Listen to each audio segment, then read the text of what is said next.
सुनिए डॉक्टर श्याम सुंदर पराशर जी की अद्भुत और रसमयी कथा। आज की इस कथा में भक्तों आप लोगों को दिखाया जाएगा कि किस प्रकार वह निराकार पार ब्रह्म जो सामान्य मानवों की भक्ति से प्रभावित होकर मानव लीला बाल लीला करता है। इस भक्ति की पराकाष्ठा को आप लोग देखिए कि क्या भक्ति में शक्ति है कि अखिल ब्रह्मांडों के नायक भी आज बाल लीला कर रहे हैं। तो ध्यान से सुने। श्री राधे राधे। क्योंकि यदि हमने तुम्हें याद करके देह त्याग किया तो तुम तो हमें मिल जाओगे, हमारी इच्छा तो पूरी हो जाएगी, पर तुम्हारी बदनामी बहुत हो जाएगी। दुनिया में जितने हरे कृष्ण कर लिए माला झोली डोल रहे हैं, उन्हें जब पता चलेगा कि गोपियां प्रेम की याचना करती मर गईं और इस निष्ठुर का हृदय नहीं पिघला, पता लगते ही सबके सब माला झोली जमुना जी में बहा देंगे कि ऐसे निर्दयी का कौन भजन करे जिसका हृदय पिघलता ही नहीं है। बेचारी गोपियां मर गईं फिर भी इसका हृदय नहीं पसीजा, कौन करेगा तुम्हारा भजन। और ये हम नहीं चाहती कि अपने प्यारे को कोई प्रिय वस्तु नहीं दे सकी तो अपनी मौत का काला टीका कलंक बना करके तो लगा के तो न जाए, इसलिए ये ठीक नहीं होगा। और जब गोपियों ने आज खुल करके अपने हृदय की बात स्पष्ट कह दी तो भगवान आज बड़ी जोर से खिलखिला के हंस पड़े इस बात को सुनकर। प्रहस्य सदयम गोपी रात्मा रामोप्यरी रमत। भगवान ने आज हृदय की बात स्पष्ट कहलवा ली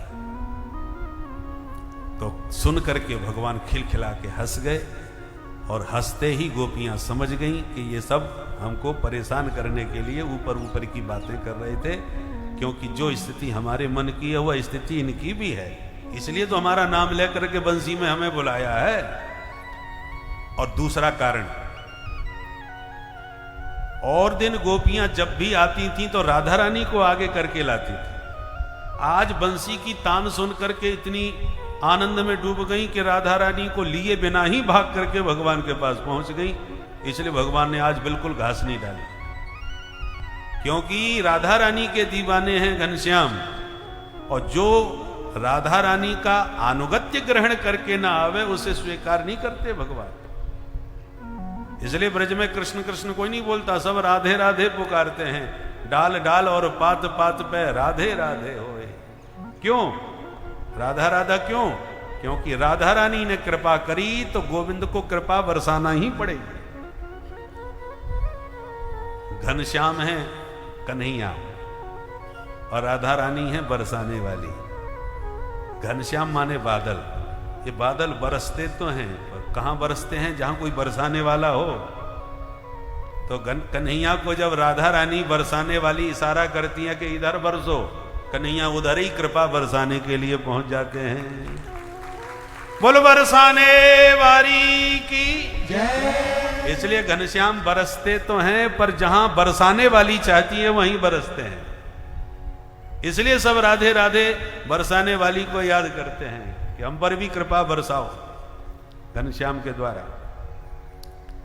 इसलिए आज राधा रानी को लिए बिना गोपियां आ गई तो इस भगवान ने सीधे मुंह किसी से बात ही नहीं की। अब जब नोकझोंक हो रही थी उसी समय किशोरी जी आ गई, और जो राधा रानी को देखा तब कन्हैया खिलखिला के हंसे और तब महारास प्रारंभ हुआ। मतलब क्या है? राधा रानी के बिना रास संभव नहीं है। भगवान 4 वर्ष गोकुल में रहे, 6 वर्ष वृंदावन में रहे, 14 वर्ष मथुरा में रहे और 100 वर्ष द्वारका में रहे, पर वृंदावन में ही रास रचाया, न मथुरा में न द्वारका में। क्यों? क्योंकि बरसाने वाली केवल वृंदावन में है और कहीं नहीं है। तो जहां बरसाने वाली नहीं है वहां रस बरस ही नहीं सकता। भले ही 100 साल रहे होंगे द्वारका में, पर यह रस नहीं बरसा जो वृंदावन में बरसा है। इसलिए बरसाने वाली का बड़ा महत्व है। राधा रानी की अद्भुत कृपा है। बोल राधा रानी की जय। राधा रानी के आते कन्हैया ने तुरंत सखियों के साथ मिलकर के ताता थैया करके रास रचाना प्रारंभ कर दिया।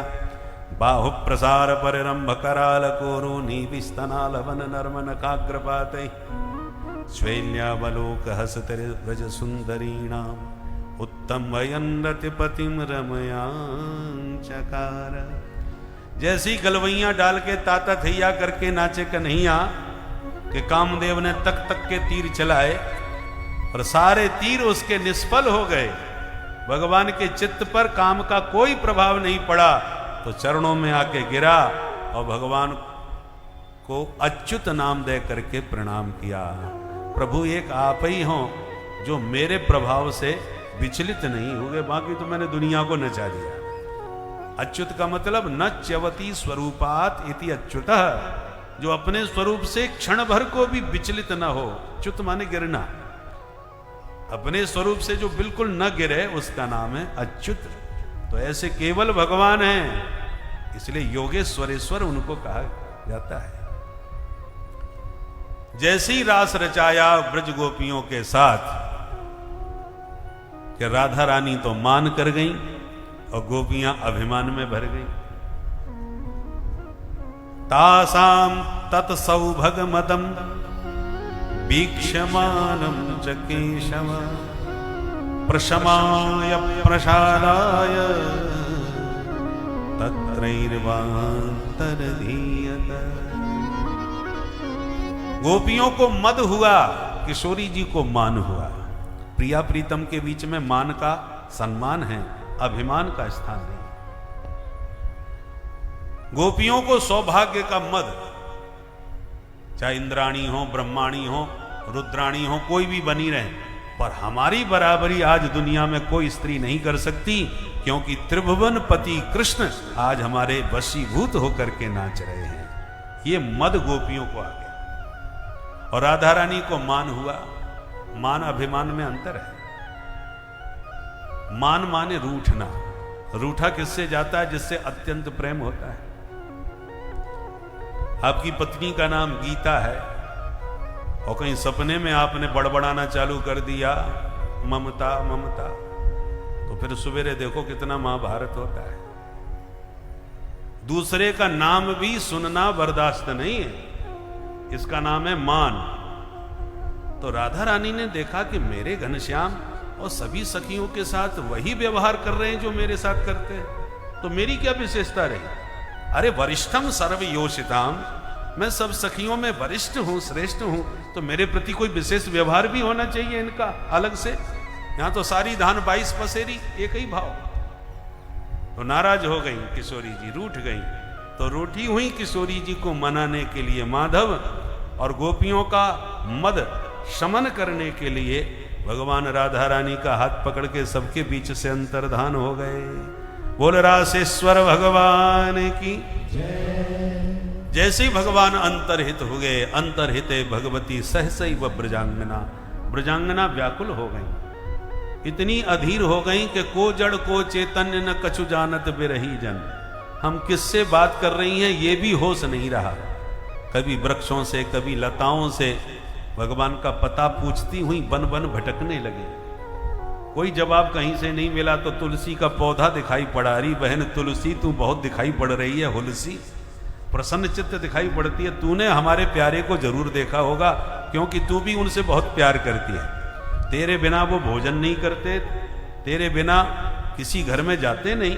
घर में आंगन में तुलसी हो तभी प्रभु प्रवेश करते हैं, भोजन में तुलसी का दल पड़ा हो तभी आरोगते हैं। इसलिए बहन तुलसी, तूने निश्चित हमारे प्यारे को देखा होगा, बता कहाँ है। तुलसी क्या जवाब देती? हवा के झोंके में तुलसी हिल रही थी। एक गोपी बोली, देख सौत खड़ी खड़ी सिर हिला रही है, मैं नहीं बताऊंगी। बाकी गोपियां बोली, इस सौत से पूछना ही बेकार है, ये भला हमारे प्यारे को हमें क्यों बताने चली। ऐसे खरी खोटी सुना करके आगे बढ़ गए। इत्युन्मत्त बचो गोप्य, गोपियों के वचन एकदम उन्मत्त की तरह, पागलों की तरह सबसे पूछती हुई अधीर होकर के घूम रही थी। उधर राधा रानी के चरण भगवान निकुंज में पलोट रहे थे, चरण दबाते हुए उन्हें मनाने का प्रयास कर रहे थे। धन धन राधिका के चरण, सुभग शीतल अति सुकोमल कमल के सेवर। किशोरी जी के चरणों को भगवान दबा करके मना रहे थे, परंतु किशोरी जी मान ही नहीं रही थी। और अंत में किशोरी जी ने कहा, सुनो प्यारे, अब मैं आपके साथ नहीं चल सकती। क्यों, थक गई हो? बोले हाँ। भगवान बोले, स्कंध आरुह्यताम, प्यारी जी हमारे कंधे पर विराजो, मैं आपको कंधे पर लेके चलूंगा। इतना सुन के किशोरी जी तो गदगद हो गई। भगवान बोले, बोलो कहां ले जाना है, मुझे आज्ञा दो, मैं लेके चलूंगा। किशोरी जी ने कह दिया, नय माम यत्र ते मन, जहां तुम्हारा मन हो वहां ले चलो। परंतु व्यवहार में वाच्यार्थ तो किशोरी जी के शब्दों का है कि जहां तुम्हारा मन हो वहां ले चलो। वहां की इसमें व्यंजना भी है। व्यंग क्या है? किशोरी जी कह रही हैं, प्यारे मैं सब समझ रही हूं कि चरण तुम भले ही हमारे पलोट रहे हो, पर चिंतन उन्हीं का कर रहे हो जिन्हें छोड़ के आए हो। तुम्हारा मन वहीं पड़ा है, इसलिए कटाक्ष किया, नयमाम यत्र ते मनः, यत्र ते मनः तत्र माम नय। जहां तुम्हारा मन पड़ा है वहीं हमको भी लेके चलो। तन यहां मन वहां, ऐसे अधूरे मन से मिलन में आनंद नहीं आता। तो भगवान बोले, स्कंध आरुह्यताम, आओ हमारे कंधे पर बैठो, अथवा स्कंध आरुह्यताम, आओ प्यारी जू 10वें स्कंध में विराजमान हो जाओ। बोलो राधे राधे। और इतने में ब्रज गोपियां खोजती खोजती पग चिन्ह से अन्वेषण करती आ गईं। जो भगवान ने सखियों को देखा तुरंत अंतर्धान हो गए, और राधा रानी अपने बीच प्रभु को न पाकर मूर्छित होकर गिर पड़ी। सभी गोपियों ने राधा रानी को घेर लिया, कृष्ण नाम कीर्तन किया। तब किशोरी जी होश में आई, बार बार प्रभु को हे हानाथ रमण प्रेष्ठ कह के पुकार उठी। और अंत में सखियों से कहा, सखियों खोजने का प्रयास मत करो, वो उन्हें कोई नहीं खोज सकता। तो क्या करें? बोले, सब मिलकर के जमुना तट पर चलो, उन्हें प्यार से पुकारो, वो हमारी प्रार्थना से और पुकार से ही प्रसन्न होकर के मिलेंगे। उनका पीछा करने से उन्हें कोई नहीं पकड़ सकता। तब राधा रानी के नेतृत्व में सब सखियां लौट के जमुना तट पर आईं। तब मिलकर के समूह में सबने गीत गाया। इस गीत का नाम गोपी गीत है। बहुत ही प्यारा गीत है। आइए 2-4 पंक्तियां गाएं। इस गीत को कोई नित्य प्रति गावे तो गोविंद उसे दर्शन देने अवश्य पधारते हैं। गोविंद की कृपा का वह पूर्ण पात्र बन जाता है। इसलिए इस गीत का नित्य सबको पाठ करना चाहिए। गोपियां गा रही हैं, जयति तेधिकं जन्मना प्रज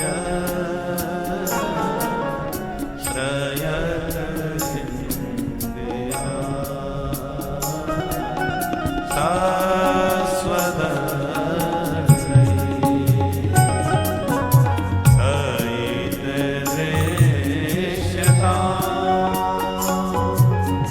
दीक्षुता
भगवान की गोपियां कहती हैं, हे प्यारे, तब जन्मना ब्रजः वैकुंठात अधिकम जयति।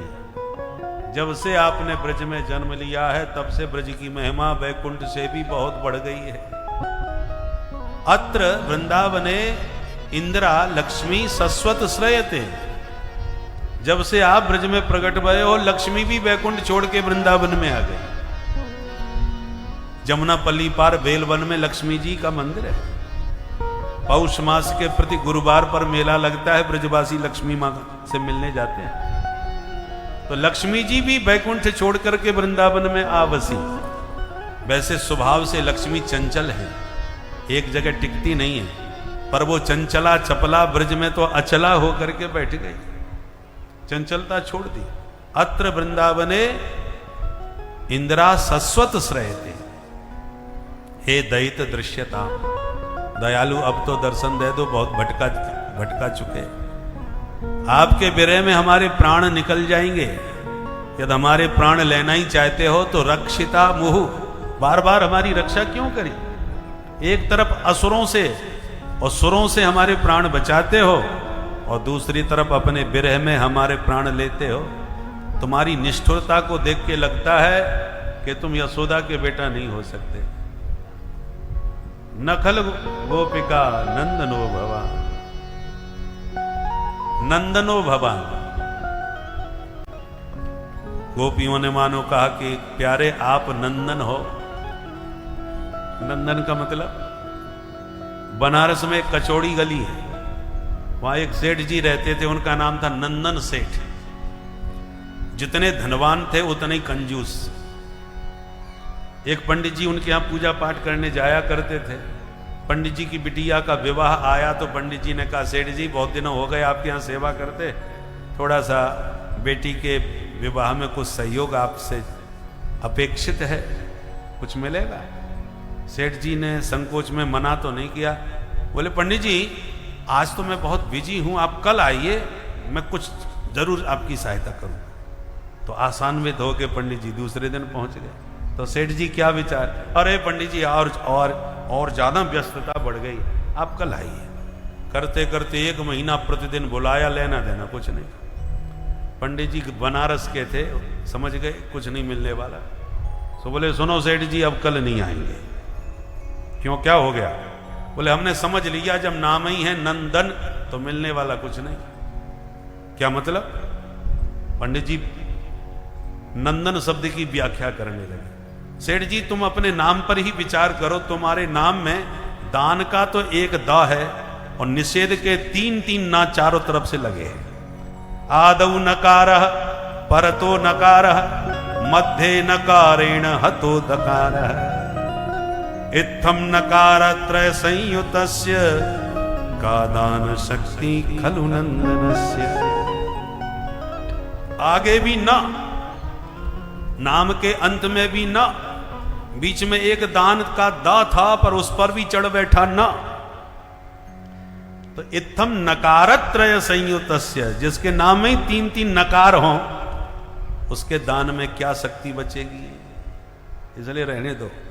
तो गोपियां भी मानो व्यंग कर रही हैं, नंदनो भवान।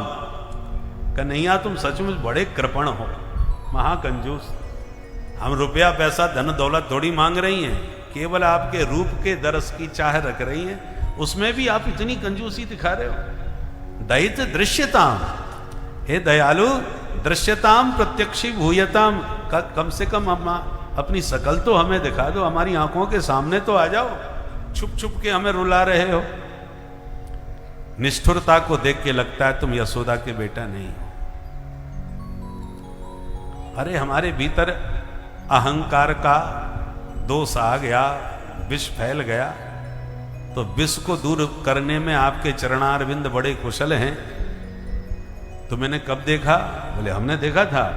फणि फणार्पितम ते पदाम्बुजम कृणुकुचे सुना क्रंधिले। काली की फनाली पर जब आप ताता थैया करके नाचे तो उस विषधर का समस्त विष बमन करा दिया। प्यारे, इस हृदय के यमुना हृदय में काम रूपी काली नांग घुसा पड़ा है। आप अपने पादारविंद इस हृदय पर रख देंगे तो वो भी मर के भाग जाएगा। इसलिए कृण कुचे सुनः क्रंद हृच्छयम, हृच्छय माने कामदेव, हृदय शेतेति हृच्छय तम हृच्छयम, जो सबके हृदय में रहता है और हृदय में बैठा बैठा हृदय में ही छेद करता रहता है। छिद्र माने छेद भी होता है, छिद्र माने दोष भी होता है।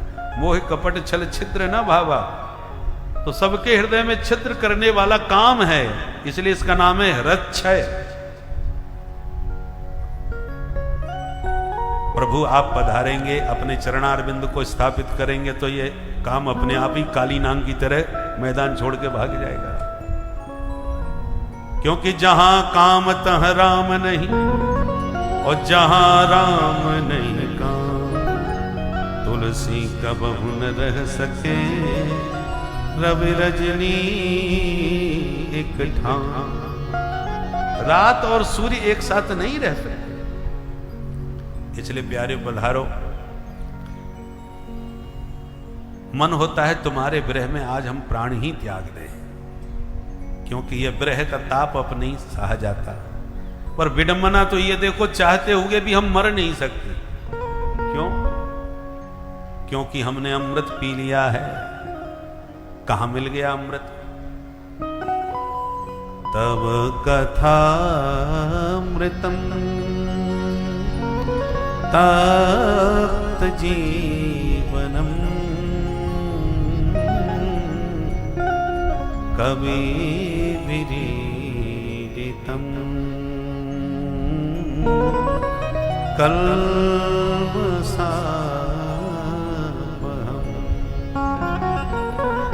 श्रवणमंगलम् श्रीमदाततम्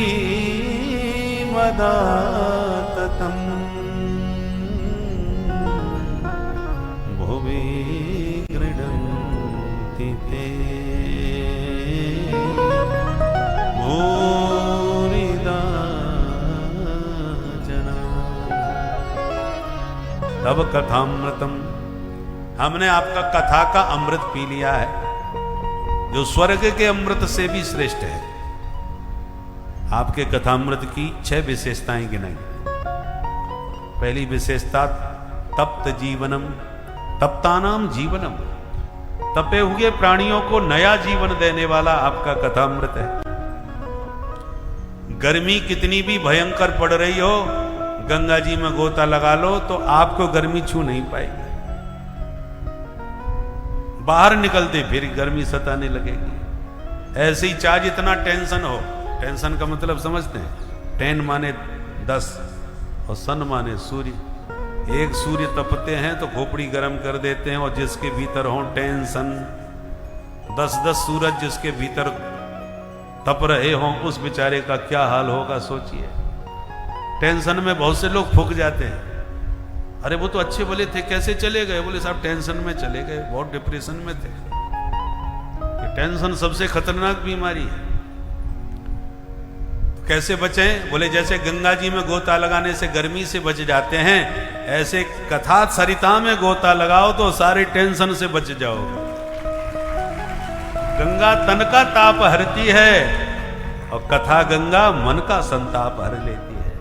तप्त जीवनम, तप्तानाम जीवनम। कथा सुनो तब तक कोई टेंशन नहीं होता, प्रेम से कथा का आनंद लेते हैं। और जहां कथा संपन्न भई के टेंशन चालू, अरे हमें गांव पहुंचना था और ट्रैक्टर चला गया, आगे गाड़ी निकल गई, अब कैसे जाएंगे भैया? और आज तो फलाने जी आने वाले थे, वो नहीं आए, क्या बात हो गई? उससे तो हमको लेना देना करना था। तमाम टेंशन दुनिया भर के होते हैं, पर कथा प्रेम से सुनो तो कोई टेंशन नहीं।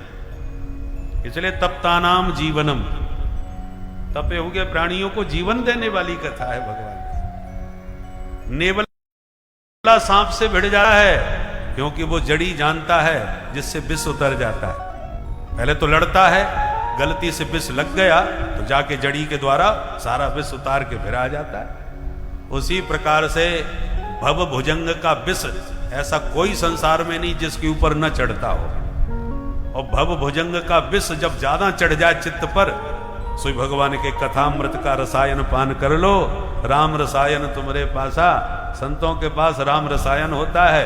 इस कथामृत रूपी रसायन का पान करते ही भव भुजंग का समस्त विष उतर जाता है। इसलिए साल में एक बार ये दवा पी लेनी चाहिए अच्छी तरह से, नियम पूर्वक, ताकि विषधर का विष शांत हो जाए, आपका चित्त शुद्ध हो जाए। गोपियां कहती हैं, हम नहीं कह रही, कवि विरीडितम, बड़े बड़े विद्वानों ने आपके कथामृत की महिमा गाई है, क्योंकि आपका कथामृत कल्मशाप हम, जितने कलमस माने कालिमा, चित्त में मन में जितनी गंदगी कालिमा भरी रहती है, ये कथामृत सारी कालिमा को निकाल देता है, साफ कर देता है चित्त को। देखो, तन को धोने के लिए तो साबुन है, निर्मल बनाने के लिए निरमा है, परंतु मन को धोने के लिए कोई निरमा साबुन काम नहीं करेगा। निर्मल मन बनाने के लिए हरि कथामृत है, जिसमें गोता लगाने से मन शुद्ध हो जाता है, कलमश धुल जाता है, मन निर्मल हो जाता है। और भगवान को तन निर्मल नहीं चाहिए, मन निर्मल चाहिए। निर्मल मन जन सो मोहि पाप। और तन निर्मल की बात कर देते तो महाराज एक से एक ब्यूटी पार्लर खुल गए, काले भी गोरे बन के आ जाते तुरंत। पर भगवान तन की बातें ही नहीं करते, निर्मल मन चाहिए। और मन के साफ करने का कोई ब्यूटी का पार्लर नहीं है, वो केवल कथामृत है। हरि का कथामृत यही ऐसा पार्लर है, इसमें गोता लगाने से मन की गंदगी साफ हो जाती है, मन शुद्ध हो जाता है। बहुत प्यारा ये गीत गाया। अंत में गोपियों ने कहा, प्यारे, दुनिया में दानी बहुत देखे, कोई अन्नदान, कोई वस्त्रदान, कोई गौदान, कोई भूमि दान करता है, पर सबसे बड़ा महादानी वह है जो हरि कथामृत का दान करके दीन बंधु को श्रोता के हृदय में ही विराजमान कर देता है। भुवि गृणंति ते भूरिदा जना, ये जना भुवि गृणंति वर्णयंती ते जना भूरिदा। सबसे बड़ा दानी वही है जो हरि कथामृत का दान करे। और इस प्रकार गाते गाते रुरुदु सुस्वरम राजन कृष्ण दर्शन लालसा, भगवत दरस की लालसा में व्याकुल होके ब्रजांगनाएं जब विलाप करने लगी तो भगवान से देखा नहीं गया। तासा माविर्भूत छोरी स्मयमान मुखाम्बुज, पीतांबरधर सृगवी साक्षात मनमथ मनमथ। तासाम गोपीनां मध्ये सौरी श्री कृष्ण आविर्भूत। तुरंत गोपियों के बीचों बीच भगवान तत्काल प्रकट हो गए। बोल रास बिहारी भगवान की जय। देखते ही लगा तन्वह प्राण में भागवतम, मानो मृत शरीर में प्राण आ गए। कौन प्रकट भय? आसाम आविर्भूत सौरी। यहां पर सौरी शब्द का प्रयोग किया। सौरी माने सूरसेन के वंश में उत्पन्न हो गए कृष्ण। भगवान सूरसेन के वंश में प्रकट भय, इसलिए सौरी कहा जाता है।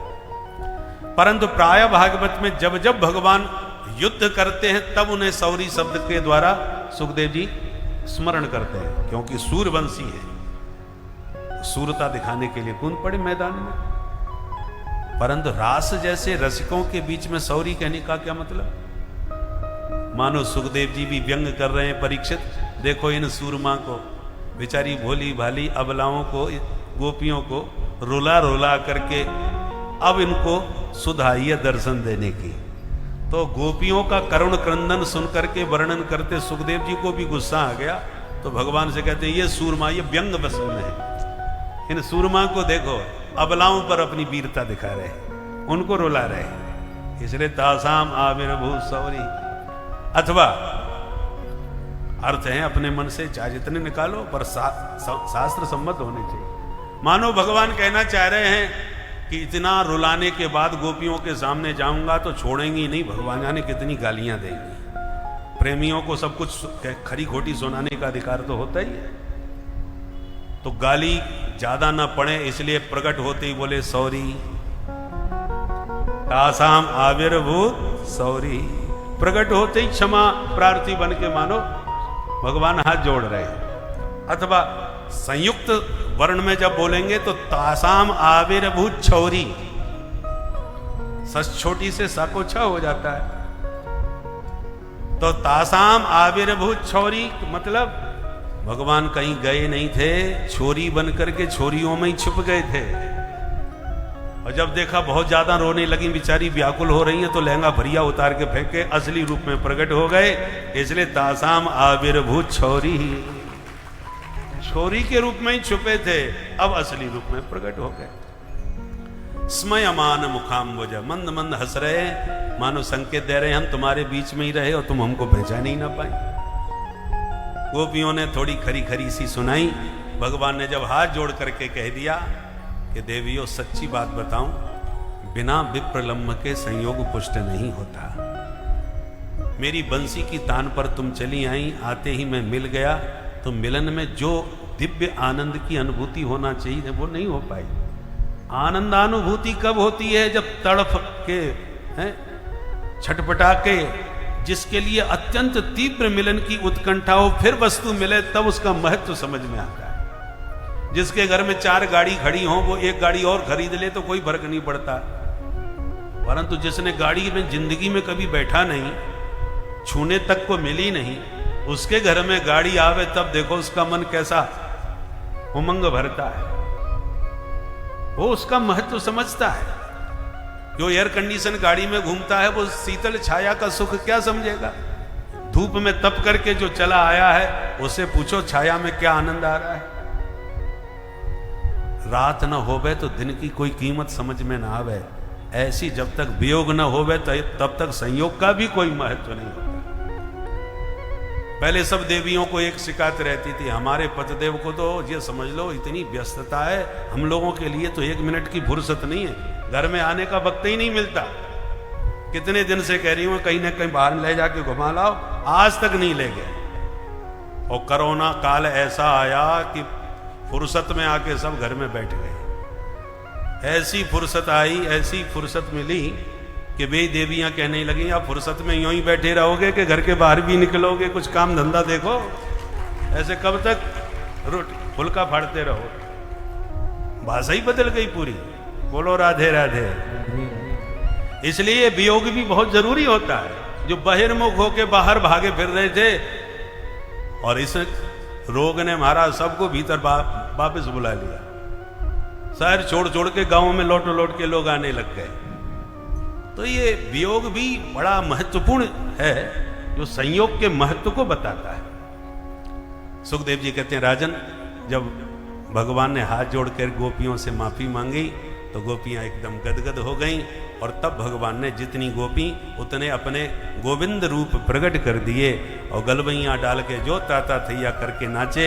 ऐसे लग रहे थे जैसे नन्हा सा कोई बच्चा शीश महल में घुस जाए और दर्पण में शीशे में अपने अनंत प्रतिबिंबों को देख करके उनको अपना सखा साथी मान के उनके संग में नाचने लगता है, जबकि वो और नहीं है, उसी के प्रतिबिंब है। पर अबोध बच्चा है, वो तो समझता है मेरे मित्र हैं, तो उनके साथ नाच नाच के आनंद लेता है। यथार्भ का स्व प्रतिबिंब विभ्रम, उसी प्रकार आज परमात्मा अपनी ही आत्माओं के साथ मिलकर के ताता थैया करके नाच रहे हैं। ऐसे लग रहे हैं जैसे नीले नीले मेघमंडल में बिजलियां चमकती हैं बरसात में, ऐसी नीले नीले कन्हैया और गोरी गोरी गोपांगनाएं दामिनी की तरह दमक रही हैं। पादन्यासे विद्युत भी सस्मित भ्रू विलासई भज्जन मध्य चल कुछ पटेर कुंडलैर गंडलोलई सुद्यन मुख्य कवर रसना ग्रंथय कृष्णबद्धो गायंतस्तम तटत इवता मेघ चक्रे विरेजो। और इन दोनों दृष्टांतों में कितनी पवित्रता है। एक छोटा बच्चा प्रतिबिंब के साथ नाचेगा तो उसमें कभी कोई विकार आ सकता है क्या?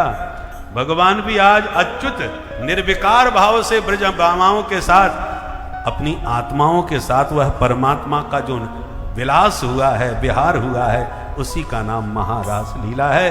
ये स्त्री पुरुष का मिलन नहीं है, ये आत्मा और परमात्मा के मिलन की अद्भुत और अपूर्व लीला है। इस लीला में सम्मिलित होने के लिए देवादिदेव महादेव काशी से दौड़े दौड़े आए, और जैसे ही भोलेनाथ ने प्रवेश करना चाहा रास मंडप में, गोपियों ने रोक दिए, बाबा दाढ़ी मूछ वालों का कोई भीतर प्रवेश नहीं। यहाँ पुरुष केवल कृष्ण है, बाकी सब उनकी सखियां हैं, दूसरा पुरुष नहीं प्रवेश कर सकता। बोले बाबा खूब हाथ जोड़ के गड़गड़ाए, देवियों सीधे ज्ञान वापी से निकल के आपके पास आया हूँ। 350 साल के बाद परेशान हो गया था, अब निकल के आपके पास आई हूँ तुम रोक रही हो इस दिव्य रस में प्रवेश देने के लिए। गोपियों ने कहा चाहे जितनी प्रतीक्षा करी हो आपने, परंतु भीतर तो हम घुसने नहीं देंगे। बोले बाबा समझ गए, ऐसे काम चलेगा नहीं, हमारी इच्छा अधूरी रह जाएगी। तो तुरंत जाके जमुना जी में नहाए, अपनी जटाओं का जूड़ा बांध लिए, लहंगा फरिया पहन करके, चुनरी में मुंह छुपा करके, नथ बेंधा, चूड़ियां बिछिया से सजा करके अलौकिक गोपी का श्रृंगार किया। और जैसे ही घुसे तो गोपियां समझ नहीं पाई, उन्होंने समझा ये भी कोई नई नवेली गोपी आई होगी। भगवान के यहाँ अनेक गोपियां हैं, एक दूसरे से पहचान होना भी कठिन है, इसलिए गोपियों ने रोका टोका नहीं। पर जब भीतर घुसे महादेव तो गोविंद की दृष्टि पड़ी, ये मोटी तगड़ी नई नवेली गोपी कौन कहाँ से आई गई। ध्यान से जैसी देखा तो प्रभु पहचान गए, अरे आओ आओ मेरे गोपेश्वर नाथ, आपको भी स्वागत है या महाराज में। बोल गोपेश्वर महादेव की। और रास में हमारे गोपेश्वर महाराज जी भी पधारे हैं।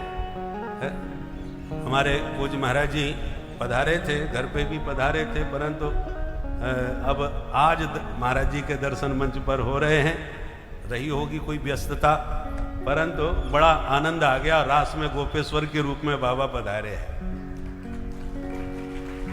तो जहां काम को भस्म करने वाले कामारी शिव स्वयं गोपी बन के नाच रहे हों, उस रास में काम का कदापि प्रवेश नहीं हो सकता। इसलिए आइए मिलकर के हम भी इस महारास में सम्मिलित हो जाएं। गोकुल में देखो, वृंदावन में देखो रे, गोकुल में देखो, वृंदावन में देखो रे, गोकुल में देखो, वृंदावन में देखो रे, गोकुल में देखो, वृंदावन में देखो रे।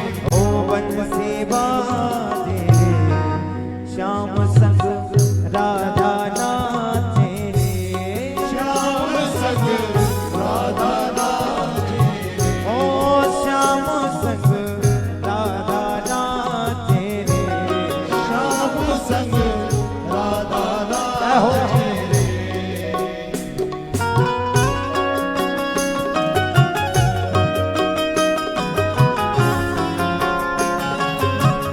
प्रेम से गाइए। रास में हरि भगवान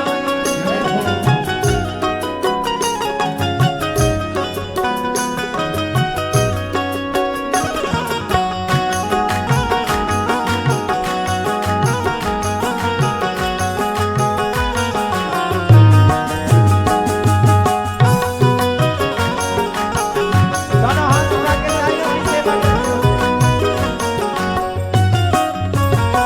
ओ छम छम नाचे राधा रानी, सुन के मीठी मोरलिया हो।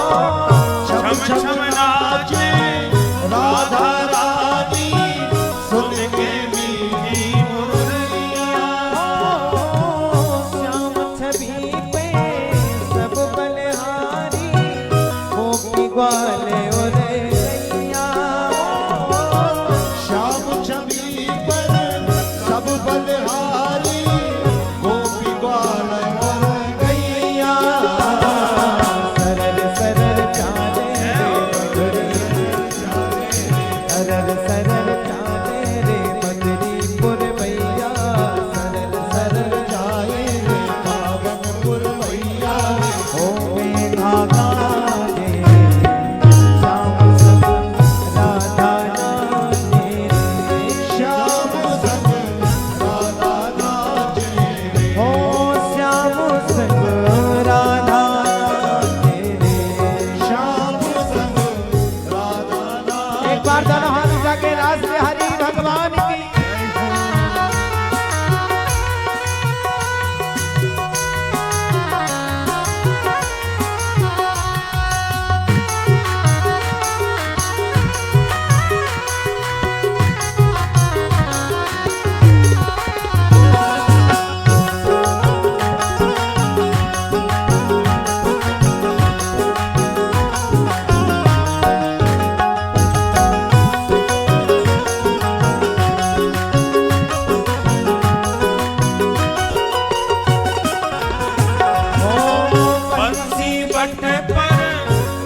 स्वर कहलाए।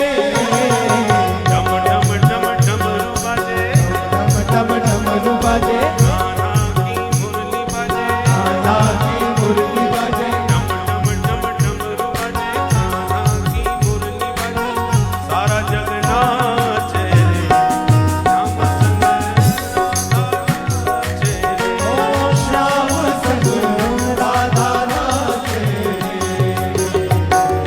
गोकुल में देखो, वृंदावन में देखो रे, कुल में देखो, वृंदावन में देखो रे, मुरली बाजे रे, श्याम संग राधा नाचे रे। ओ श्याम संग राधा नाचे।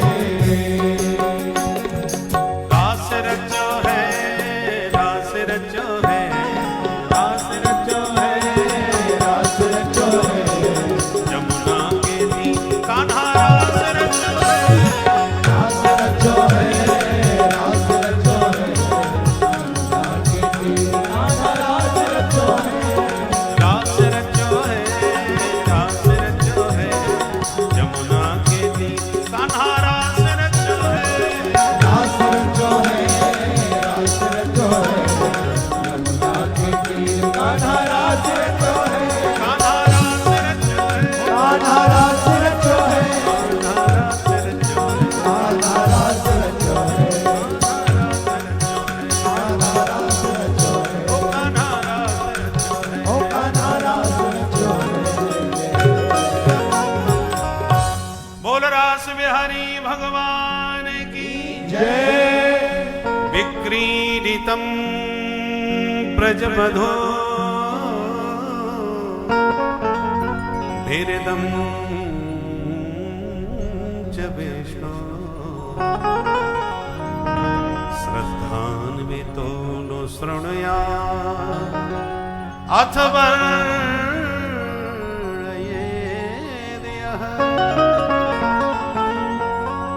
भक्तिं परां भगवती प्रतिलभ्य कामम् हृदरोगमास्वपहनो त्यजिरेण धीरः हृदरोगमास्वपहनो त्यजिरेण धीरः।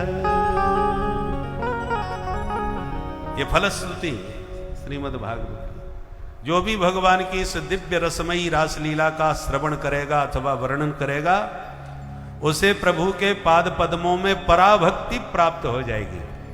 इसको पराभक्ति कहो या निर्भरा भक्ति कहो।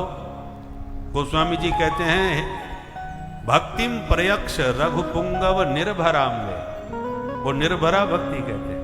सुखदेव जी इसको पराभक्ति कहते हैं। ये पंचम पुरुषार्थ है। धर्म अर्थ काम मोक्ष, ये चार पुरुषार्थ प्रसिद्ध हैं, पर पंचम पुरुषार्थ है भगवद भक्ति, प्रेम लक्षणा भक्ति इसको कहते हैं। तो जो भगवान की प्रेम लक्षणा भक्ति, जो पराभक्ति के नाम से जानी जाती है, वह पराभक्ति इस महारास की लीला के श्रवण करने से प्राप्त हो जाएगी और तुम्हारे हृदय की बीमारी सब दूर हो जाएंगी, हृदय रोग समाप्त हो जाएगा। तो दो लाभ महाराज के बतलाए। और हृदय रोग क्या है? हृदय काम ही तो हृदय रोग है, उसको दूर करने वाले हैं भगवान घनश्याम। इसलिए कामादि दोष रहितम गुरु मान समझ, जो निर्भरा भक्ति के द्वारा वो कामादि दोष दूर करने की प्रार्थना तुलसीदास बाबा ने सुंदरकांड के प्रारंभ में की है, वह फल रासलीला से प्राप्त होता है। भक्तिम पराम भगवती, भगवान की पराभक्ति प्राप्त होगी और उस प्रेम लक्षणा भक्ति के आने पर कामादि दोष रहितम हृदय रोग मास्वपहन होती, हृदय रोग भी समाप्त हो जाएगा। ये इस रासलीला की फलश्रुति है। बोल रास बिहारी भगवान की। अब समास विधि से आगे की कथा बहुत सावधान होकर सुने। कन्हैया तो वृंदावन में रास रचा रहे हैं, तो प्रेम से रासलीला करने दो, पर मथुरा में मामा कंस पर क्या बीत रही है थोड़ी उसकी भी सुन लो। नारद जी कंस के पास जाके बोले, महाराज तुम यहाँ निश्चिंत बैठे हो, तुम्हारे भेजे हुए असुर कृष्ण बलराम मिलकर के ठिकाने लगा रहे हैं, तुम्हें कुछ होश ही नहीं है। पता है कृष्ण कौन है? यही कृष्ण देवकी का 8वां लाल और तुम्हारा काल है। इतना सुनते ही कंस की आंख लाल हो गई। मैं आज वसुदेव को जिंदा नहीं छोड़ूंगा, इसने मेरे साथ धोखा दिया है। निशात मसिम आदत्त वसुदेव जिघांसया, तलवार तान के मारने को चला तो नारद जी ने रोक दिया। सुनो सुनो, तुम्हारा काल वसुदेव नहीं है, वासुदेव है, उसकी सोचो। हाँ गुरुजी ठीक कहा, क्या करना चाहिए गुरुजी आप ही बताओ। नारद जी ने कहा हमारा सुझाव है कि भेजना बंद करो और उन्हीं को बुलाने की कोशिश करो, ताकि तुम सब मिलके उनको ठिकाने लगा सको। हाँ गुरुदेव आपने क्या जोरदार बात बताई, आज तक हमारी बुद्धि में नहीं आई, अब मैं यही करूंगा। तुरंत आपातकालीन मीटिंग बुलाई, तमाम असुर इकट्ठे होके आ गए। कहो सरकार कैसे याद किया? कंस ने समस्या सामने रखी, केसी नाम का दैत्य खड़ा हो गया। महाराज मुझे मौका मिल जाए, अकेला पर्याप्त हूं उनके लिए, क्योंकि वो है कृष्णचंद्र और मैं हूं केसी, वो हिंदी का मैं अंग्रेजी का।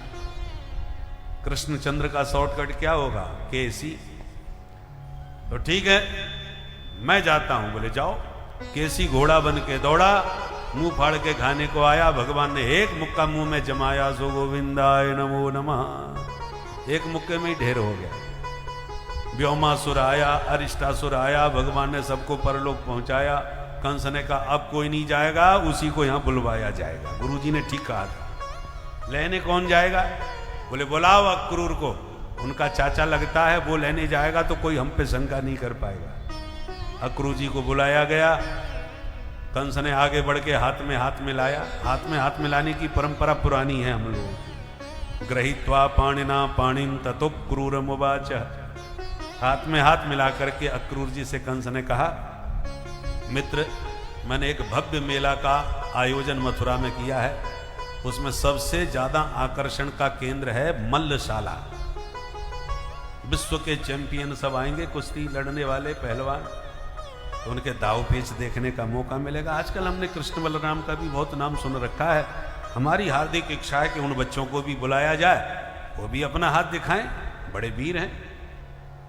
अक्रूर जी सब समझ गए इस पापी के पेट में कुछ प्रपंच चल रहा है, फिर भी व्यंग कर ही दिया। महाराज मुंगेरी लाल के हसीन सपने सब देखते हैं, पर पूरे कितने होंगे ये तो समय बताता है। मनोरथान करोत्युच्चैः जनो दैव हतानपि, युज्यते हर्ष शोकाभ्याम तथाप्याज्ञां करोमि ते। हम तो आपकी आज्ञा का पालन करेंगे, अब आपने जो सोचा है वो कितना पूरा होगा वो तो समय बताएगा। यों कह के अक्रूर जी रात्रि में घर गए, विश्राम किया और उसित्वा रथमास्थाय प्रययौ नंद गोकुलम। सवेरा होते ही वृंदावन चल दिए और वृंदावन में आते उन्हें सूर्यास्त हो गया। रथेन गोकुलम प्राप्त सूर्यश्चास्त गिरिं नृप। सूर्यास्त क्यों हो गया? सुबह के निकले शाम को पहुंचे वृंदावन मथुरा से। भाई ज्यादा दूरी तो नहीं थी, पर रथ में बैठ के इतनी कल्पनाओं में खो गए कि प्रेम समाधि लग गई और समाधि में इतने डूब गए कि शाम तक पहुंच पाए। जैसे ही प्रवेश किया वृंदावन में तो दोनों भैया गैया दोहने के लिए जा रहे थे गौशाला। देखते ही दौड़ करके अक्रूर जी ने चरण पकड़ लिए, भगवान ने उठा के हृदय से लगा लिए। चाचा जी आ गए, चाचा जी आ गए, ऐसे पुकारते दोनों भैया भवन के भीतर लाए, उच्चासन पर बैठा के चाचा जी के चरण धुलाए, भोजन पवाए, अतिथि भवन में लाके सुलाए, दोनों भैया ने चरण दबाए। फिर माधव मुस्कुराते हुए बोले चाचा जी अचानक कैसे आए? अक्रूर जी ने पूरा षड्यंत्र समझा दिया। भगवान हंस के बोले चाचा जी मामा जी बुलाएं और भांजे न जाएं, हम जरूर चलेंगे, और ये षड्यंत्र किसी को मत बताना। ठीक है प्रभु। भगवान नंद बाबा से बोले बाबा हम तो मेला देखने जाएंगे मथुरा। नंद बाबा बोले बेटा मैं अकेलो तो ना भेजूंगा, तू महाचंचल है, कब कौन से लड़ भिड़ जाए तेरो का भरोसा। परदेश वाली बात, मैं तो को संग में लेके चलूंगा। ठीक है बाबा आप चलियो। बात पक्की हो गई। बाबा ने पूरे वृंदावन में दुहाई लगवा दी, जो मथुरा को मिला देखो चाहे सवेरे तैयार है जाए। दुहाई लग गई। और जैसे ही समाचार गोपियों के कान में पड़ा कि कृष्ण बलराम दोनों जा रहे हैं मथुरा, सुनते ही गोपियों की नींद उड़ गई। अत्यंत अधीर व्याकुल होकर के घर घर से निकल पड़ी और झुंड बना के बैठ गई। कभी विधाता को गाली देती हैं तो कभी अक्रूर जी को कोसती हैं। अहो विधाता स्तवन क्वचित दया, संयोज्य मैत्र्या प्रणयेन देहिनः, आशाकृतार्थान व्युनंश पार्थकम्, विक्रीडितं तेर्भक्षेष्टितं यथा। विधाता तेरा स्वभाव बच्चों जैसा है, जैसे बच्चे खिलौनों से खेलते हैं, खेलते खेलते मन भर जाए तो पटाख से फोड़ डालते हैं। तू तो हमको अपना खिलौना समझ के खेल रहा है। एक बोली बहन ये अक्रूर नहीं आता तो हमारे गोविंद हमें छोड़ के कभी न जाते। इसका नाम तो क्रूर होना चाहिए, अक्रूर नाम किसने रख दिया। ऐसे व्याकुल ब्रजांगनाएं रात भर चिंता में डूबी रहीं। सवेरा हुआ और जैसे प्रभु तैयार होकर रथ में विराजे, भाग करके गोपियों ने रथ घेर लिया। भगवान ने खड़े होकर समझाया, देवियों 2 दिन की बात है, आज जाऊंगा, कल मेला देखूंगा, परसों घर वापस आ जाऊंगा। आयास्य इति दौत्य कही। गोपियों ने समझ लिया ये स्वयं जाने के लिए लालायित हैं, तो तुरंत रास्ता छोड़ दिया और वायु वेग से अक्रूर जी ने रथ दौड़ा दिया। गोपियां उसी मार्ग को टुकुर टुकुर निहारती रहीं। अक्रूर जी का चित्त खिन्न हो गया। गोपियों के प्राण धन को मैं छीन के ले जा रहा हूं। यमुना का तट देख करके बोले प्रभु आज्ञा मिले तो इस यमुना तट में मैं भी एक डुबकी लगा लूं यमुना जी में। भगवान बोले अवश्य। और जो डुबकी मारी तो दोनों भैया जमुना जी के भीतर बैठे पाए, उछल के बाहर आए तो रथ में बैठे पाए। फिर डुबकी मारी तो भगवान चतुर्भुज नारायण बन गए, दाऊ दादा शेष सैया बन गए, अक्रूर जी चरणों में गिर गए। पूरे 30 श्लोकों से एक अध्याय में स्तुति गाई। लौट के भगवान वापस आए। भगवान के पास अक्रूर जी आए। माधव मुस्कुरा के बोले चाचा जी नावे धोवे में बड़ी देर लगा दी आपने। अक्रूर जी बोले प्रभु देर तो आपने लगवाई और आप ही पूछ रहे, पर आपको मैं पहचान गया, क्या हो। मेरी प्रार्थना है आपको मेरे घर जरूर चलना पड़ेगा। भगवान बोले चाचा जी जरूर चलूंगा, पर पहले मामा जी से मिलूंगा। ठीक है, बात पक्की हो गई। रथ में बैठ के चल दिए और जैसे ही मथुरा की सीमा में प्रवेश किया रथ ने, पूरे शहर में हल्ला मच गया। ए भैया वो पूतना को मारवे बारो आ गयो, ये बहना वो गोवर्धन उठावे बारो आ गयो। पूरे नगर में भगदड़ मच गई गोविंद की छवि निहारने को। धाये धाम काम सब त्यागे, धाये धाम काम सब त्यागे, मनहु रंग रिधि लूटन लागे, मनहु रंग रिधि लूटन लागे। धाये धाम सब त्यागे, धाये धाम काम सब त्यागे, धाये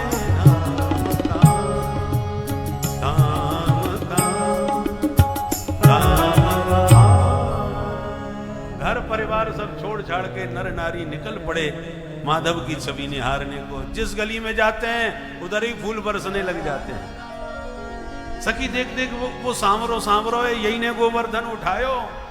इतनी जोर से चिल्लाती हैं कि कन्हैया के कान में आवाज आती है तो उधर ही ताकने लग जाते हैं। और जिसको एक बार तिरछी निगाह से निहार लेते हैं वो तो एकदम बावरी हो जाती है। सखी देख देख मेरी तरफ कैसे देख रहे थे। दूसरी बोली छोड़, तुझे तो देख ही रहे थे, मुझे देख करके तो हंस भी रहे थे। बोलो राधे राधे। हमारे राम जी में और श्याम जी में बस इतना ही अंतर है। राम जी मिथिला में गए, एक बार भी ना निगाह उठा के किसी को देखे और ना लक्ष्मण जी को देखने दिए। परंतु ये टेढ़ी टांग वाले बहुत खतरनाक है। बरबस चित्त को चुराए चले जा रहे हैं। सुंदरियां सुमन वृष्टि से मानो अपने सुंदर मन को ही समर्पित कर रही हैं। ब्रजवासी बोले लाला हम आए तेरे संग में, का चक्कर है, बड़े फूल बरस रहे तेरे ऊपर। कन्हैया बोले तुम्हें खबर ना है, महाराज कंस मेरे मामा जी लगे, तो अपने भांजे को स्वागत ना करवाएंगे। ब्रजवासी बोले दारी के ये बात तूने अब बताई है हमें, ने पहले बताई होती तो बढ़िया वाली बगलबंदी पहन के हम राजकुमार बन के नाम थे। कन्हैया बोले नाराज काय क्यों है रहे हो, मामा जी के यहाँ कोई कमी है का, राजा हैं यहाँ के, जो चाहिए वो ही बताओ, सब व्यवस्था है जाएगी। ब्रजवासी बोले तो सबसे पहले हमें बढ़िया पोशाक चाहिए, कपड़ा चमाचम होने चाहिए, मिल जाएंगे। 4 कदम आगे बढ़े, सामने से कंस का धोबी आ गया। चाल से ही भगवान पहचान गए। भगवान पास में जाके बोले मामा जी राम राम। धोबी नीचे से ऊपर ताकने लगा, ये भांजा कौन, कहां से आ गया। तुरंत बोला नाराज होके, क्यों भाई कौन हो तुम, जानना पहचान, मैं तेरा मेहमान, जबरदस्ती का मामू बना दिया मेरे को, क्या परिचय है तेरा। भगवान बोले मेरो नाम कृष्ण कन्हैया, ये मेरे दाऊ भैया, बाकी के सब सखा संगाती। महाराज कंस मेरे खास मामा जी लगे, तो मामा के गांव में सबरे मामा, या नाते आप है गए मामा। धोबी बोला अब समझा, तेरा ही नाम है कृष्ण, मैंने भी बहुत सुन रखा था। जाओ जाओ अपने मामा से मिलो, मामा जी तुम्हारे मिलने के लिए तैयार बैठे हैं। भगवान बोले हम मिल भी जा रहे हैं, पर जल्दी जल्दी में पुराने कपड़े पहने आए, अच्छे ना लग रहे, तुम्हारी पोटरी में बहुत अच्छे अच्छे कपड़े दिख रहे हैं, 2-4 जोड़ी आमे थे हमें निकाल के दे दो, तो अच्छे राजकुमार बन के मिलेंगे मामा जी थे। सोई धोबी लाल पीला हो गया। ईदृशा नहीं वो बासांसी नित्यम गिरी बनी चरा, जंगली कहीं के गमार ग्वारिया, महाराज के ये कपड़े तू पहनेगा, तेरी ये औकात। भगवान बोले हमको औकात बताता, घुमा करके कान के नीचे एक थप्पड़ मारा। रजकस्य कराग्रेण सिरह कायाद पातयत, एक थप्पड़ में ही गर्दन कट के दूर गिरी।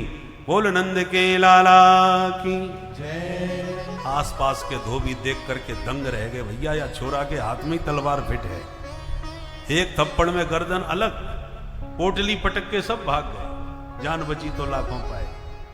भगवान बोले ब्रजवासियों अब छांट लो अपने मन पसंद के कपड़ा, फिर मत कहियो मामा के यहाँ पोशाक ना मिली।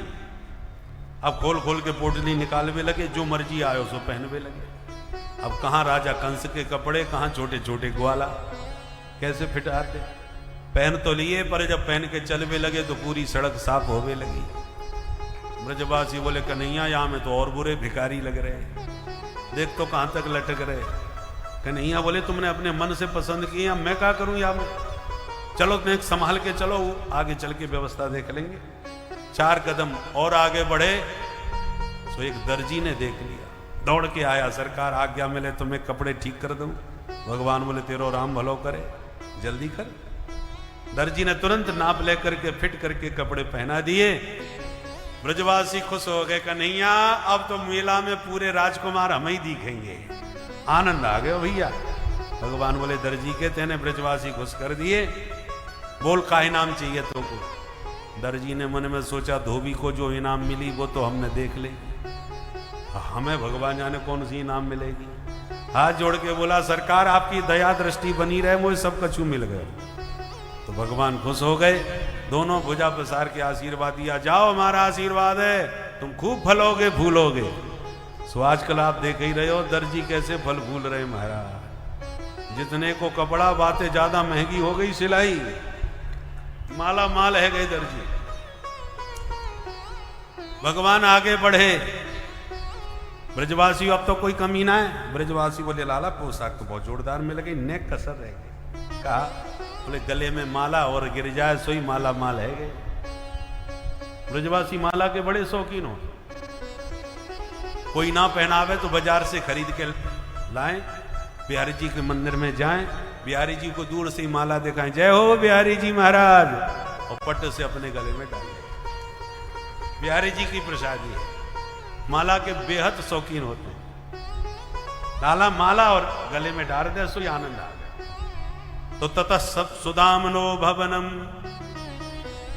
मालाकारस्य जगमतु। सुदामा नाम के माली के घर भगवान पहुंच गए। भागवत में 3 सुदामा है,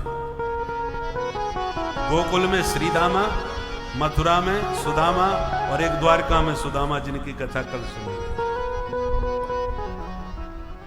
माली सुदामा था, भगवान का दर्शन करते ही इतना आनंद में भर गया कि सारी माला उठा लाया, प्रभु को पहनाई, सारे ब्रजवासियों को धारण कराई। भगवान ने उसे पराभक्ति का आशीर्वाद दिया। आगे प्रस्थान किया। ब्रजवासी बोले लाला पोशाक जोरदार, माला भी जोरदार, ने कसर हो रहे। अब का कसर पड़ गई भाई? बोले कन्हैया सुनो माथो ब्रजवासियों को अच्छो ना लगे, ने थापक धुआ चंदन और पुतवाए थे, सोई चकाचक आनंद आ गया। ठीक है चलो। 4 कदम और आगे बढ़े तो सामने से 3 जगह से टेढ़ी मेढ़ी एक कुबड़ी चंदन लिए चली आ रही। दूर से ही भगवान ने देख के आवाज लगाई, अरे सुंदरी जी। कुबजा चकराई, मोते सुंदरी कहवे वारो कौन आ गयो भाई? मुड़ के देखा, जो भगवान का दिव्य रूप ने हारा, दौड़ी दौड़ी आई। महाराज आपने बुलाई? बोले हाँ देवी जी, हमने ही आवाज लगाई। आपको परिचय? तो गदगद होके परिचय दिया। दास्यास्मि हम सुंदर कंस सम्मता, त्रिवक्र नामाह्यनुलेप कर्मणि, मदभावितं भोजपतेरति प्रियं, विना युवां कोऽन्यतमस्तदर्हति, विना युवां कोऽन्यतमस्तदर्हति। महाराज मैं सैरंद्री हूं, कंस की दासी। मेरे हाथ का चंदन इतना प्रसिद्ध है कि महाराज भोजपति कंस मेरा ही चंदन स्वीकार करते हैं। वहीं जा रही हूं उनको चंदन देने। भगवान बोले सुंदरी वो हमारे मामा जी लगे, अब मामा जी है तो आप लगाती रहो चंदन, आज ने उनके भांजे लगाए दो। कुब्जा बोली आपने तो मन की बात कह दी सरकार, आप आज्ञा करो तो मैं अपने हाथ से लगाऊं? हाँ देवी जरूर। कुब्जा बड़े प्यार से भगवान के माथे पर चंदन लेप करने लगी। ब्रजवासी बोले हाँ देवी जी ने कितमाऊं? तो कुब्जा ने अन्य ब्रजवासियों को भी माथे पर चंदन लगाया, पूरा कटोरा खाली कर दिया। मैं ब्रजवासी खुश है गए, कन्हैया माँ तो ठंडो है गयो भाई, यहाँ के चंदन में बड़ी खुशबू आई। एक ब्रजवासी कान में जाके कन्हैया थे बोलो चौरे लाला फिरी के चंदन घिस मेरे नंदन, सबरो चंदन फिरी में पोत लियो लियो दियो कछु ना है। अरे कछु तो पुरस्कार दे बा बेचारी को। भगवान बोले तो अभी ले, अब मेरी जेब में तो कछु है ना है, कहा दूं? तो तुरंत कुब्जा के पास आए प्रभु, उसके पैर के अंगूठे को अपने श्री चरण के अंगूठे से दबा लिया और ठोड़ी के नीचे एक हाथ लगा लिया, दूसरा हाथ उसकी कमर में डाल लिया। दाऊ जी ने तो शर्म के मारे मुंह घुमा लिया। धीरे से बोले लाला ध्यान रखियो ये वृंदावन ना है, मामा के घर हैं। कन्हैया मुस्कुरा के बोले दाऊ दादा मुझे सब ध्यान है, चिंता मत करो कोई गड़बड़ ना होगी। मधुमंगल श्रीदामा आंखें फाड़ के देखने लगे, ओरे कन्हैया बीच बाजार में ये तू क्या करे? पर कछु है जा लाला तेरी जोड़ी बहुत प्यारी लग रही है, तू भी 3 जगह से हमेशा टेढ़ो ही रहे और ये भी 3 जगह से टेढ़ी है, तो टेढ़ा टेढ़ी की बन गई जोड़ी। हंसने लगे सब सखा, और जब तक काऊ की कछु समझ में आवे तब तक तो कन्हैया ने एक झटका मार दियो। मुकुंद संस्पर्शना सद्यो बभूव प्रमदोत्तमा, एक झटके में ही उसके 3 कूड़े गायब हो गए और एकदम छैल छबीली छोरी बन के छमछम नाचवे लग गई। बोल नंद के लाला की सब जय जयकार करने लगे। देखने वाले दंग रह गए आपस में, बोले भाई छोरा तो गजब कोई जादूगर है, जन्म की टेढ़ी एक झटका में सीधी कर दी। अब तो जगह जगह पर बड़े बड़े व्यापारी उद्योगपति भगवान का पूजन करने लगे, लौंग इलायची खिलाने लगे, क्योंकि व्यापारियों का यही धर्म है। जिसके लक्षण सत्ता में जाते नजर आए उसी से राम राम पहले से ही करके रिश्तेदारी बना लेनी चाहिए। तो व्यापारी लोग जगह जगह पर भगवान से नाते रिश्ते जोड़ करके परिचय देने लगे। भगवान आगे बढ़ने लगे, कुब्जा को आश्वासन दे करके कुब्जा ने घर जाने का निवेदन किया, तो भगवान बोले आएंगे परंतु बाद में। अब पहुंच गए सभागार में कंस के, जहां तैयारियां चल रही हैं मेला की। सजावट। अचानक भगवान की दृष्टि एक धनुष पर पड़ी तो बोले दाऊ दादा आज्ञा हो तो धनुष उठाऊं? हाँ लाला प्रेम से उठा। सुरक्षा में खड़े सैनिक बोले कल का बच्चा धनुष उठाएगा, ये कोई साधारण धनुष है? भगवान परशुराम जी ने ये धनुष कंस को दिया था। ये इतना भारी था कि महावीर अनेक मिलकर के भी इसको उठा नहीं पाते थे। कंस ने इसको उठाया था, इसलिए परशुराम जी ने खुश होकर उसे दिया था, पर सावधान भी कर दिया था कि दुनिया में इस धनुष को कोई तोड़ नहीं सकता, और जो धनुष को तोड़ेगा वो तुझको कभी छोड़ नहीं सकता। इसलिए धनुष बहुत संभाल के रखता था। आज कन्हैया ने जब धनुष उठाने की इच्छा प्रकट करी तो दाऊ जी ने स्वीकृति दे दी। सैनिक बोले तू उठाएगा? भगवान बोले दिखाता हूं। करेण वामेन सलील मुद्रितम् सज्जम च कृत्वा निमिषेण पश्यता। एक क्षण में बाएं हाथ से धनुष को उठा के जो प्रत्यंचा चढ़ाई कि धड़ाम भयंकर शब्द हुआ, धनुष टूट गया, दिशाएं गूंज गई, धरती हिल गई। कंस घबरा गया, ये क्या हुआ? सैनिकों ने कहा सरकार आपके भांजे ने धनुष आपका तोड़ दिया। सुनते ही कंस को पक्का विश्वास हो गया हमारी भी गारंटी खत्म, अब हम बचने वाले नहीं हैं। बाबा परशुराम जी का वचन याद आ गया। थर थर कांप गया कंस कि मैंने क्यों अपने काल को घर बैठे बुला लिया। डर के मारे बुरा हाल, कंस की नींद उड़ गई। भगवान तो विश्राम करने चले गए। दूसरे दिन सवेरा होते फिर आए, दरवाजे पर कुबलिया पीठ खड़ा नजर आया हाथी। भगवान ने एक मुक्का जमाया, हाथी कुपित होकर दोनों दांतों से प्रहार करने आया। भगवान दौड़ के दांत पकड़ के जोर का झटका लगाए, दोनों हाथ उखड़ के कन्हैया के हाथ में चले आए। दाऊ जी बोले लाला एक दांत इतको फेंक दे। दोनों भैयाओं ने लंबे लंबे एक एक दांत अपने हाथ में लेके वो पिटाई करी कि हाथी महावत दोनों ही गोविंदाय नमो नमः। हाथी का दांत कंधे पे धर के दोनों भैया भीतर घुसे। जो कंस की दृष्टि पड़ी तो कांप गया, क्योंकि उसे विश्वास हो गया कि मेरा हाथी मारा गया। देखो प्रमाण पत्र लेके खड़े हैं दोनों भाई। ऐसा दिख रहा था उसे जैसे यमराज काल दंड लेके मुझे लेने आए हो।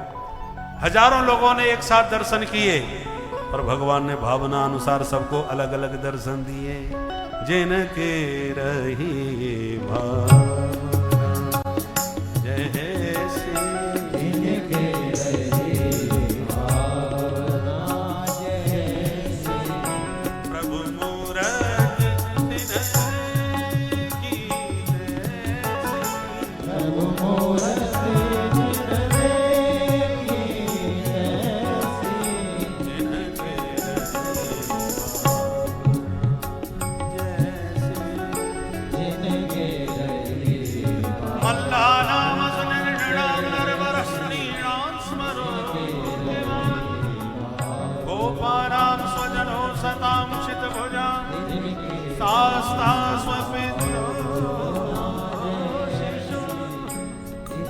मृत्युर्भोजपते विराट विदुषाम् तत्त्वं परं योगिनां प्रश्नीनां परदेवते विदितो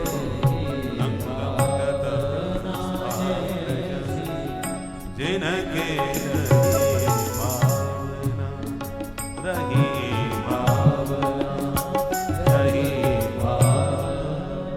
भावना अनुसार सबने अलग अलग दर्शन किए। सारे रस एक साथ भगवान के श्री अंग में उद्भाषित हो रहे। मल्लानाम असनि ये रौद्र रस, नृणाम नरवरः ये अद्भुत रस, स्त्रीणाम स्मरो मूर्तिमान ये श्रृंगार रस, गोपानाम स्वजनः हास्य रस, असताम क्षितभुजाम शास्ता ये वीर रस, स्वपित्रो शिशु ये वात्सल्य रस, मृत्युर्भोजपते ये भयानक रस, तत्वम परम योगिनाम ये शांत रस। इस प्रकार से सारे रस एक साथ उस रस रूप परमात्मा में प्रकट हो गए। रणभूमि जब उस सभा भूमि में प्रवेश किया, चाणूर को इशारा किया कंस ने। इशारा पाती चाणूर खड़ा हुआ, भगवान के पास आके बोला हे कृष्ण हे राम भवन्तौ वीर संवतौ, तुम दोनों का मैंने बहुत नाम सुना है, मेरे से दो दो हाथ करोगे? भगवान बोले बाला वयम तुल्य बलई क्रीडश्यामो यथोचितम। हम भैया बच्चे हैं तो बच्चों से हमें लड़ना शोभा देगा, तेरे जैसे पहाड़ से कौन लड़ेगा। चाणूर ने कहा बातें मत बना, न बालो न किशोरस्तम बलश्च बलिनाम बरह। तू बच्चा नहीं है, तू पहलवानों का भी पहलवान है। अभी अभी हाथी को मार के दांत उखाड़ लाया, फिर भी अपने को बच्चा बता रहा है। हिम्मत है तो आ मैदान में, कायरता की भाषा मत बोल। कृष्ण ब्रजवासी दौड़ के आगे, कन्हैया डर पियो मत, हम काय को आए तेरे संग में, अपने आप को अकेलो मत समझ, दिखा दे पूतना बारे हाथ। भगवान बोले ये बात तो आजा मैदान में। हमारे बाबा ने मना कर रखी है, परदेश में काहू से लड़ियो भिड़ियो मत, सो हम मना कर रहे हैं, तू तो हमारी छाती भी चढ़वावे तो हम पीछे ना हटेंगे। चल आजा मैदान में। बद्ध्वा परिकरम शौरी, कमर में पीतांबर बांध के कूद पड़े अखाड़े में। तो बले न सह मुष्टिका, मुष्टिकासुर बलराम जी के साथ भिड़ गया। अब जो भयंकर दाव पेच लगे, हस्ताभ्याम हस्तयोर बद्ध्वा पदभ्याम एव जप्पादयो, अरतनी द्वय अरतनीभ्याम जानुभ्याम चैव जानुनी। ऐसा जबरदस्त द्वंद्व युद्ध हुआ कि देखने वाले हतप्रभ रह गए। परंतु बहुत देर हो गई लड़ते लड़ते। कंस ने चाणूर को इशारा किया, चाणूर मार चाटा कर दे चकनाचूर। जोश में आकर के मुक्का मार दिया चाणूर ने भगवान की छाती, और ना चलत तत्प्रहारेण, भगवान को उसके प्रहार का कोई प्रभाव नहीं पड़ा। भगवान बोले सुनो श्रीमान, आपने मुक्का मारा है तो छोटी सी चपत हमारी भी चाखो अब। और घुमा करके कान के नीचे एक चांटा मारा, एक चांटे में चारों कोने चित्त गिरा, चाणूर चकनाचूर होके चटनी चाट गया। बोल चाणूर मर्दन भगवान की जय। ताऊ भैया ने भी देर नहीं लगाई, घुमा करके सिर पर मुष्टिका जमाई। एक मुष्टिका में ही मुष्टिकासुर गोविंदाय नमो नमः सल तो सल आए, उन्हें भी परलोक पहुंचाए। कूट नाम का 5वां दैत्य आया, दौड़ के भगवान ने 2 मुक्के में कूट को भी कूट दिया। बाकी के पहलवान अपने आप ही भगदड़ मच गई, भाग खड़े हो गए। शेषा प्रतुबुद्धु मल्लाह सर्वे प्राण परीप सवा, सब पहलवानों को प्राण बचाने की पड़ी, भागने लगे। भगदड़ जब मची उन पहलवानों में, कंस पागल हो गया, चिल्लाने लग गया, पकड़ लो इन दोनों बच्चों को जिंदा ना जाए, आज इन्हें मारूंगा, इनके बाप को मारूंगा और अपने बाप को भी मार दूंगा। भगवान समझ गए इसका बैलेंस बिगड़ गया, संतुलन इसने खो दिया। भगवान ने लगाई एक छलांग मार के पहुंच गए कंस के सिंहासन पर गिरधारी, और पकड़ के मामा जी की चुटिया हिला डाली। स्मरण दिलाया पापी, तूने मेरी माँ देवकी को विवाह के अवसर पर चुटिया पकड़ के गिराया, तेरी चुटिया पकड़ के आज देवकी नंदन गिराने आया। और माँ का स्मरण दिला के भगवान ने उसकी चुटिया को पकड़ के पहले घुमाया। सुखदेव जी ने वर्णन किया, चाणूरे मुष्टिके